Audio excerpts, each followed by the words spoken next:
Last week, two Reuters journalists were released from a Myanmar prison after more than 500 days behind bars. Wa Lone and Kyaw So-u had been in prison since December 2017 after being convicted of violating the country's Official Secrets Act. Both reporters had written about atrocities committed by the government against the Rohingya ethnic minority, atrocities that a United Nations panel says amounted to genocide. Fareed Khan is the Director of Advocacy and Media Relations for the Rohingya Human Rights Network. He joins us now from his office in Ottawa to talk about what the release of these journalists means, if anything. Fareed, good morning. It's great to have you with us again today. Good morning. So, Fareed, can you remind us why these two journalists were imprisoned in the first place? Yes, well, the two journalists, they work for Reuters, and they had uncovered evidence of atrocities committed by the Myanmar military against the Rohingya. They had reported on it. There was photographic evidence. There was other evidence. And because of this, revealing the fact that, and providing evidence of the fact that atrocities had been committed and confirming what had been claimed publicly by others, they were arrested. Now, the legislation under which they were arrested was the Colonial Era Secrets Act, and they were arrested for allegedly possessing state secret documents. They continually claimed that the charges were trumped up and they were set up, and throughout the trial, and even after they were convicted, they continued to proclaim their innocence. Governments hate it when you tell the truth. It's particularly, particularly in this case, where yes. Lives were lost at the hands of government forces. Now, they appealed their sentence last month, and it was turned down. Why the change of heart all of a sudden? I think part of it had to do with the fact there was worldwide condemnation with all the nations that Myanmar has relations with, and of course there was the International PEN, which is the journalist advocacy group, which had also lobbied for their release. I think the negative PR that Myanmar had experienced throughout the world was probably the reason why they did this. Also, by releasing them, they get a little bit of a good news story, and they still don't have to acknowledge that the genocide is ongoing, which they haven't.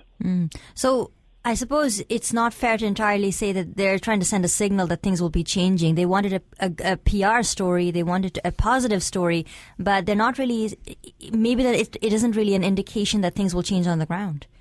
No, in fact, things haven't changed on the ground. There was a statement put out by the United Nations Human Rights Council, I believe it was yesterday, and the chair of the independent fact-finding mission of the UN has said that the situation is at a total standstill.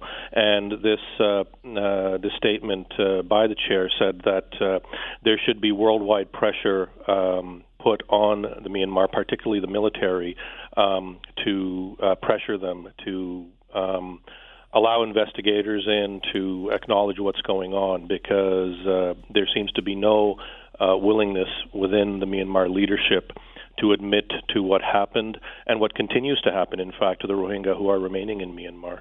Now, aren't there a number of generals who are being accused of human rights violations and genocide, and the United Nations is calling for their censure and possibly their arrest and taken to trial? Yes, there is the report. There was the UN report. The fact-finding mission I referred to. They released a report last August. And in that report, they stated that what happened in Myanmar was genocide. They called for the arrest and prosecution of certain members of the Myanmar military leadership. And there is actually a case working its way through the International Criminal Court. It doesn't have to do specifically with genocide, but it is, I believe, that the number of the generals who were named in the UN report are named in that ICC case. However, what's happened in Myanmar is not just at the hands of the military. The entire state apparatus has been used by the government to persecute the Rohingya and commit these acts. So we and others in Canada, at least, have been calling on the Canadian government to invoke the UN Genocide Convention and not only, obviously, target individuals, but also take the state of Myanmar to the International Court of Justice to hold the entire state accountable for the atrocities that were committed. You know, such is the nature of the 24-hour news cycle. I feel there was a time that we were hearing about this on a daily basis, and I do feel that some of that coverage has since dropped off. So just remind us, what is it that the Rohingya people in Myanmar are facing on a daily basis? Well, on a daily basis, the Rohingya who remain, there's about 400,000 Rohingya left in Myanmar. The vast majority, over 90%, are now in the diaspora. There's over a million, almost 1.3 million, living in the largest refugee camp in the world in Bangladesh. The ones who remain in Myanmar, about 140,000 of them are imprisoned in what can only be called concentration camps, where every aspect of their life is controlled. You know, how much food they receive. They receive no education. They even have to get permission to marry and have children in those camps. The ones who aren't in the camps live in fear every day. This is a population that has faced a 4 decades-long campaign of genocide to try and basically eliminate them from Myanmar society. They have not been allowed to get an education, access to health care. If they can get it, is extremely difficult. They are on the lowest rung of Myanmar society. They barely eke out a living. And any of the educated Myanmar who used to be part of the leadership, at one time they were part of Myanmar society, they've either escaped from Myanmar and live outside, either as refugees or in the diaspora, or they have died. So literally, this is a people without a voice. And in Myanmar, the genocide agenda continues, and yet the world basically sits by. And while there's been noise made over the last couple of years, the actual actions that are necessary to hold the state accountable are not being taken, which is why we've continually, for now more than a year, called on the Canadian government, as the only government that has officially recognized a genocide, to invoke the UN Genocide Convention. Why isn't there more action being taken? Why do you think that is? Well, I think one of the reasons is that Myanmar has China as a patron. China is committing its own genocide in the northwest of China with the Uyghur Muslim population, over 2 million of who are in concentration camps. So I believe that if they don't support Myanmar, then there's the very real possibility that China could itself be then investigated and prosecuted. You've also got economic interests that are at play with Japan, Australia, Singapore, other nations that want access to certain resources. There's the prospect of offshore, possibly oil and gas fields. So there are economic interests at play, and unfortunately, all of these interests are complicit in what is going on, not just to the Rohingya, but now that the Myanmar government has seen that the international community is not going to do anything meaningful on the Rohingya genocide, they've now turned their attention to other ethnic minorities within Myanmar. The Shan, the Kachin, and the Karen are now also facing similar violence to what the Rohingya faced. So we've just got a few minutes left, but I really want to ask you what you feel Canadians need to be worried about and what we can do to support your efforts in advocating for the Rohingya. So what are some of the things that you're working on at the moment? Well, right now there is a motion that's making its way through the Senate, which is going to call on the Canadian government to invoke the Genocide Convention and file a brief at the International Court of Justice.